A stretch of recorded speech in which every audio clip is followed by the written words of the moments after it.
See What I See, exclusive on Spotify. Download Anchor untuk bikin podcastmu gratis.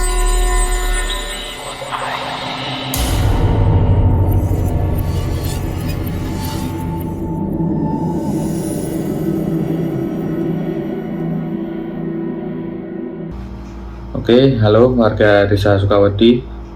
Kembali lagi bersama saya Rizwanda Pramata. Pada segmen kali ini saya akan menceritakan sebuah cerita yang saya sendiri pun agak merasa merinding ketika menceritakannya. Seperti apa ceritanya?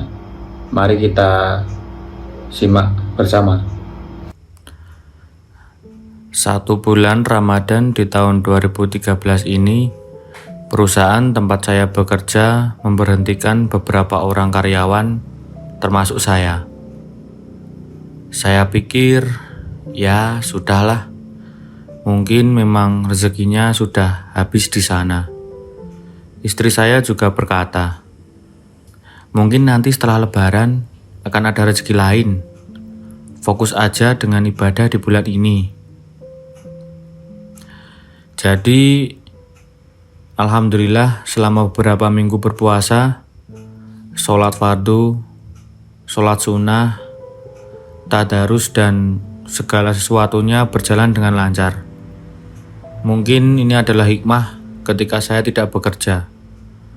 Berbeda ketika bekerja, banyak hal dan tuntutan yang harus diselesaikan dan terkadang itu semua menyita waktu ibadah. Selesai sholat tarawih, biasanya saya dan beberapa orang teman-teman yang tinggal di satu kampung mengadakan tadarusan bergantian.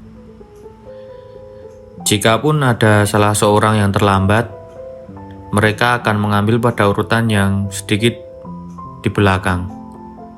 Saya lebih senang untuk mengambil posisi awal karena tidak begitu ngantuk. Jujur, saya tidak tahan untuk begadang hingga malam. Jadi saya selalu mengambil urutan tadarus di awal-awal. Salah satu teman kampung yang kerap pergi tadarusan bersama saya, sebut saja namanya Rustam. Rustam ini anak yatim piatu. Tinggal bersama saudari perempuannya di sebelah rumah saya. Rustam tidak malu-malu untuk tadarusan, walaupun bisa dikatakan ngajinya belum selancar yang lain. Hanya saja Rustam tidak menggunakan mikrofon luar masjid ketika mengaji. Katanya karena ngajinya belum lancar. Kemudian di minggu berikutnya, salah seorang bibi saya mengajak saya berpuasa dan berbuka selama beberapa minggu di rumahnya. Sebenarnya saya enggan, karena rumah bibi saya itu bisa dikatakan kampung. Yang sebenar-benarnya kampung. Bahkan listrik belum ada.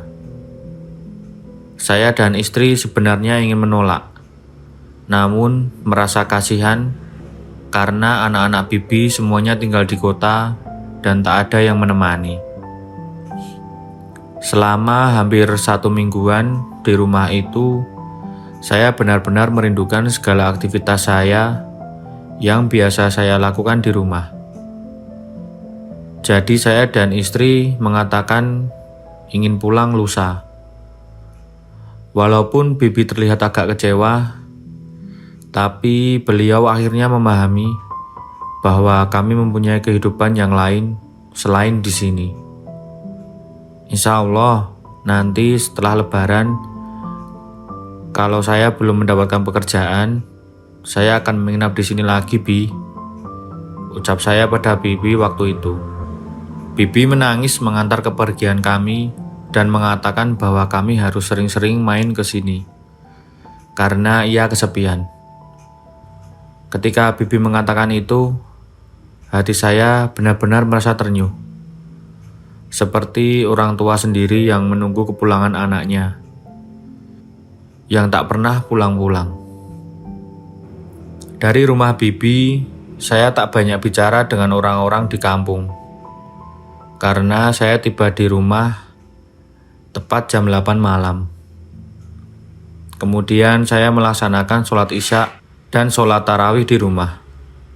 Setelah membantu membereskan segala sesuatunya dan membantu istri saya pergi ke masjid untuk tadarusan. Malam itu gerimis. Beberapa gangguan seperti listrik mati, hingga sebagian rumah di kampung kami padam listriknya.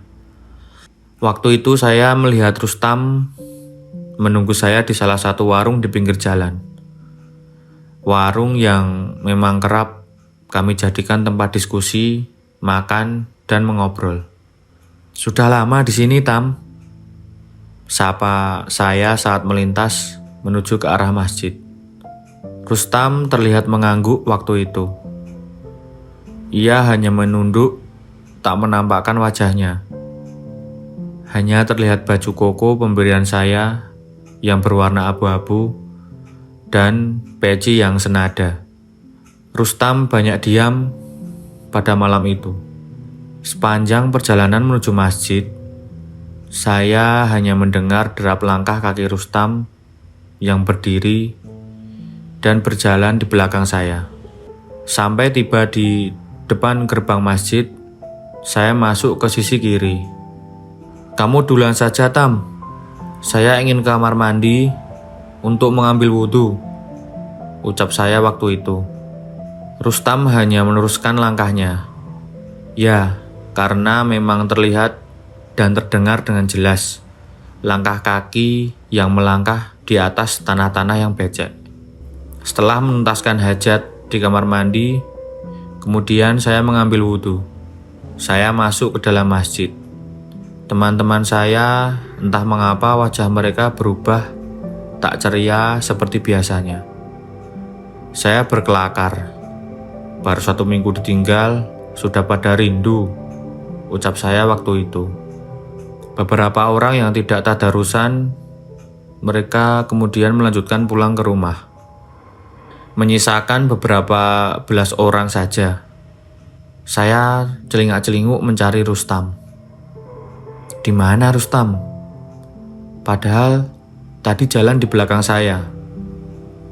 Saya ke kamar mandi, sementara Rustam berbelok masuk ke aula masjid, ucap saya waktu itu. Teman-teman saya tak menyangka saya mengatakan hal itu. "Kamu benar lihat Rustam?" "Iya kok, benar. Tadi pakai baju koko abu-abu sama peci abu-abu. Apa mungkin sakit perut, terus pulang lagi ke rumah?" ucap saya waktu itu. Teman-teman menganggap perkataan saya waktu itu hanya sebuah candaan saja. Lalu, hingga 3 kali saya mengulang dan kekeh kalau saya pergi ke masjid bersama Rustam. "Saya bersama Rustam. Demi Allah, saya bertemu di warung kue tiaw pinggir jalan. Kami berjalan bersama-sama. Saya berjalan lebih dahulu, sementara Rustam berada di belakang saya. Beberapa orang teman seusia saya menunjukkan sesuatu di bagian paling belakang masjid. Pada papan pengumuman kematian, tertulis nama Rustam dan usia Rustam di sana. Saya benar-benar terkejut, merinding sehebat mungkin, melihat tanggal meninggal Rustam sekitar 3 hari lalu. "Lalu, yang saya lihat di warung kue tiaw pinggir jalan tadi siapa?" tanya saya. Ingatan saya kembali. Benar-benar mengingat apakah mungkin mata saya melihat orang atau saya dalam keadaan capek sehingga berhalusinasi. Tapi rasanya tak mungkin yang saya lihat di warung kue tiaw itu benar-benar Rustam. Sepulang dari masjid, saya sambangi rumah saudara Rustam dan memang benar itu adanya. Saya amat sangat menyayangkan. Saya tak mampu menemani Rustam. Karena ketika di rumah bibi, ponsel saya rusak sehingga saya tidak mendapatkan kabar apapun. Saya kemudian pulang ke rumah dan menyampaikan berita itu kepada istri saya.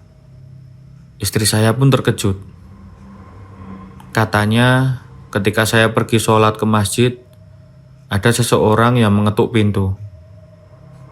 Wajah dan pakaiannya serupa dengan Rustam. Orang itu hanya tersenyum dan mengatakan, "Maaf lahir batin ya kak." Hal itu membuat saya benar-benar merinding. Saya bersaksi bahwa teman saya, Rustam Effendi, adalah orang yang benar-benar baik. Al-Fatihah untuk beliau. Kamu punya pengalaman horor? Kirim ceritamu ke podcast.ceritahoror@gmail.com.